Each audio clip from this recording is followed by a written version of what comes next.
साक्षीदार न्यूज चॅनलमध्ये आपले स्वागत आहे।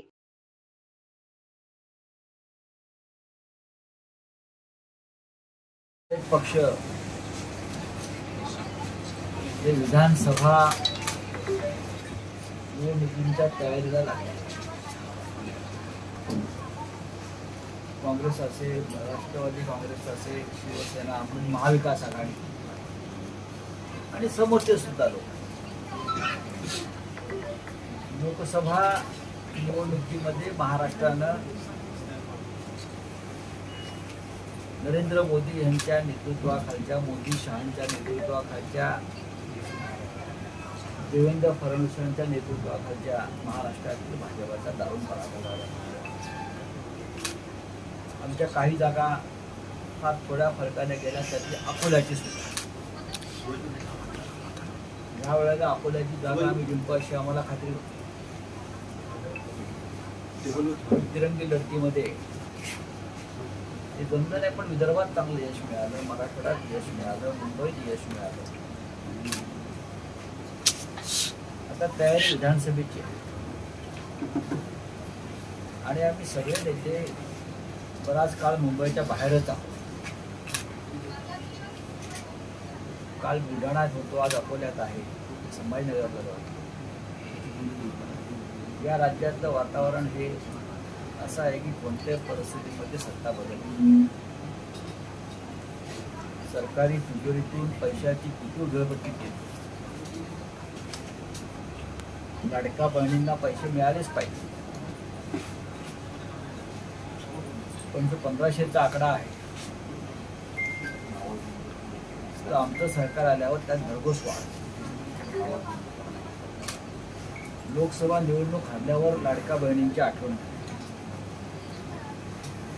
तोपर्यंत फक्त फुटलेले लाडके आमदार, फुटलेले लाडके खासदार, त्यांच्या पलीकडे यांचं लाडकं कोणी नव्हतं। एकेका आमदाराला 50-50 कोटी देण्यात आले, खासदारांना 100-100 कोटी देण्यात आले।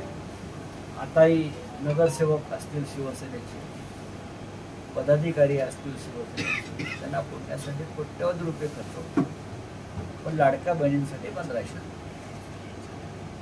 त्याच्यात प्रचारात चर्चा होईलच। आता मध्यंतरी त्यांचं स्टेटमेंट होतं की शिंदेची शिवसेना हीच खरी सेना आहे। या आताच्या विधानसभेच्या अनुषंगाने काही आपण काही प्रकाश आंबेडकर हे आंबेडकर आहे, आम्ही बाबासाहेब आंबेडकरांना मानतो। आजही या देशावर डॉक्टर आंबेडकरांचे उपकार आहेत। प्रकाश आंबेडकरांना त्याचं भान असतं, त्याने अशा प्रकारची वक्तव्य केली नसती। रामदास आठवले, जोगेंद्र कवाडे, बरं का, राजेंद्र गवई, हे सगळे सुद्धा आंबेडकरांचे खरे वारसदार, विचारधारेचे शिलेदार आहे। असं जर आम्ही म्हणालो तर त्यात चुकीचं काहीच नाही। गेले अनेक वर्ष रामदास आठवले या महाराष्ट्रात आणि देशामध्ये आंबेडकरांचा विचार जिद्दीनं पुढे नेतात। अनेक वर्ष सत्तेमध्ये आहे, काम करत आहेत, त्यांचे सगळ्यांशी संबंध आहे। डॉक्टर आंबेडकर ज्या पद्धतीनं काम करत होते देशामध्ये, त्या पद्धतीने आठवले करतात। म्हणजे याचा अर्थ आम्ही असं म्हणायचा की डॉक्टर आंबेडकरांची जी विचारधारा आहे, त्यांची ज्या संघटना होत्या, त्यांचे खरे वारसदार आठवले आहेत। माणसानं ज्ञान असेल तर त्या ज्ञानाचा मान राखून बोलला पाहिजे। हे महाराष्ट्र राज्य आहे आणि बाबासाहेब आंबेडकर असतील महामानव, त्यांनी या महाराष्ट्रावर आणि देशावर अनंत उपकार केले। प्रकाश आंबेडकर हे आमच्याबरोबर येण्याचा प्रयत्न करत होते, महाविकास आघाडीचे घटक होते। लोकसभेत आम्ही त्यांना 7 जागा देऊ केल्या, अकोल्यासह 7 जागा, तरी ते ज्यांच्या बाजूला वळले तो काय डॉक्टर बाबासाहेब आंबेडकरांचा विचार आणि भूमिका अजिबात नाही, अजिबात नाही, माहिती आहे। राऊत काल अजितदादांनी म्हटलं होतं की माझ्या लाडक्या बहिणीच्या विरोधात पत्नीला उभं करून मला पश्चाताप होतोय, आणखी कशा कशाचा पश्चाताप करणार? अजित पवारांना ही उपरती कशी झाली मला माहित नाही, पण त्यांनी एक एजन्सी नेमलेली गेल्या काही दिवसापासून सल्ला देण्यासाठी. आतापर्यंत ते आपल्या प्रिय काकांच्या सल्ल्याने चालत होते, तोपर्यंत त्यांचं बरं चाललं. काकांची साथ सोडल्यावर त्यांची अधोगती सुरू झाली. त्यांची पावलं चुकीच्या दिशेने पडू लागली. ते लोकसभा निवडणुकीत दिसल्यावर त्यांनी एक एजन्सी नेमली. एजन्सी नेमण्याची जी काय एक पद्धत आहे ही भारतीय जनता पक्षाने आहे. याचा अर्थ राजकारणात त्यांना काय कळत नाही. त्यांच्या सल्ल्याने त्यांचे विधान आलं असेल. जे ज्ञान या राज्याच्या सामान्य जनतेला होतं त्यावेळेला की करतात ते चुकीचं आहे. बारामतीमध्ये भाऊ बहीण विरुद्ध पत्नी हा सामना चुकीचा आहे हे महाराष्ट्रातल्या सामान्य जनतेला कळत होतं. ते 4-5 वेळा उपमुख्यमंत्री राहिलेल्या व्यक्तीला कळलं नाही. याचा अर्थ ते राजकारणात फिट नाही. राखी बांधून घ्यायला विधानसभा निवडणुकीच्या आधी ते काही करू शकतात. लोकसभेत इतका मोठा फटका बसल्यावर विधानसभेत सुद्धा त्यांची पाठ मातीला लागू नये यासाठी ते राखी बांधायला जातील, ते भाऊबीजेला स्वतःच जातील. आता प्रश्न आहे सुप्रिया सुळे काय करतात. सुप्रिया सुळेसाठी महाराष्ट्र लढला बारामती, हे लक्षात घ्या. तर नोव्हेंबरमध्ये या राज्यामध्ये सत्तांतर झालेलं तुम्हाला दिसेल आणि त्यासाठी महाविकास आघाडी मजबूतीनं काम करते. तिन्ही पक्ष एकत्र आहेत. जागा वाटप सुरळीत पार पडेल. ती महायुती म्हणून जो काय प्रकार आहे ते त्यांच्या पद्धतीने त्यांना काय करायचं आहे, कुठे नाटे प्रचार अपप्रचार ते त्यांना करू द्या. पैसा आणि सत्ता याच्या पुढे महाराष्ट्र झुकणार नाही, इन्सला जाणार नाही.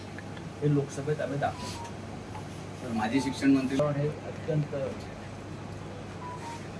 महाविकास आघाडीसाठी अनुकूल आहे आणि त्याच्यामुळे अनेक आमचे कार्यकर्ते असतील, पदाधिकारी असतील, यांना पोलिसी यंत्रणेचा वापर करून त्रास द्यायचा. उदाहरणार्थ आता या भागातले आमचे आमदार नितीन देशमुख यांना सातत्यानं त्रास दिला. का? तर ते मोदी शहाच्या तुरुंगाच्या भिंती फोडून पळून आले. त्याने बेईमानी केली नाही.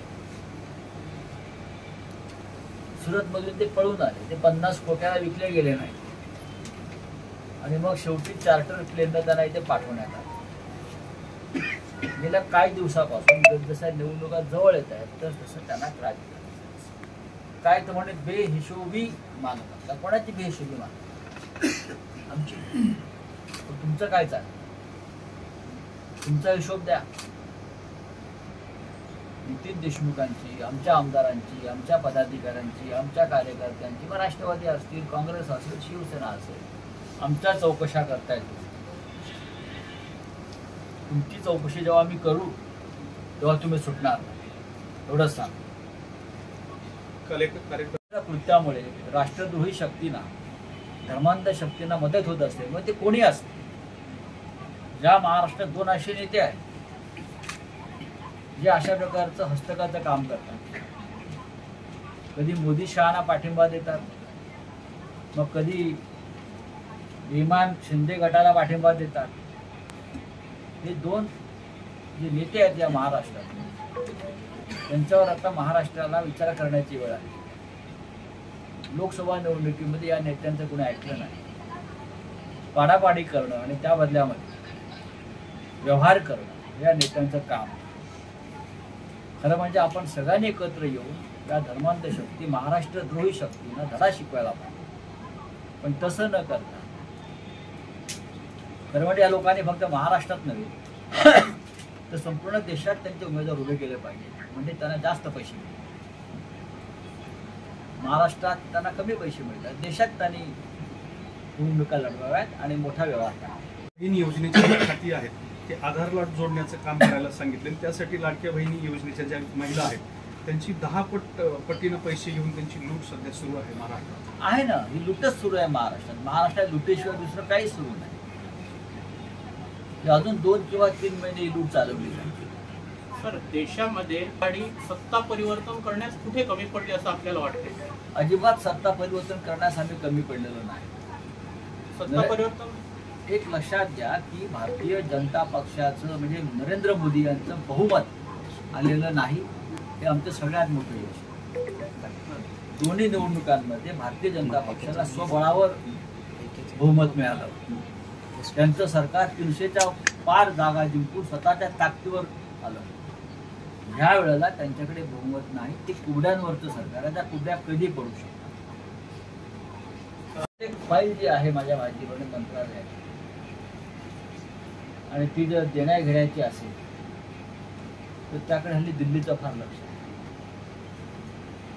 रावसाहेब, लोकसभेच्या आधी प्रकाश येऊ देऊ नका. अशा ठिकाणी बदली करून तुमच्या बायकोचा फोन येणार नाही. विधानसभा निवडणूक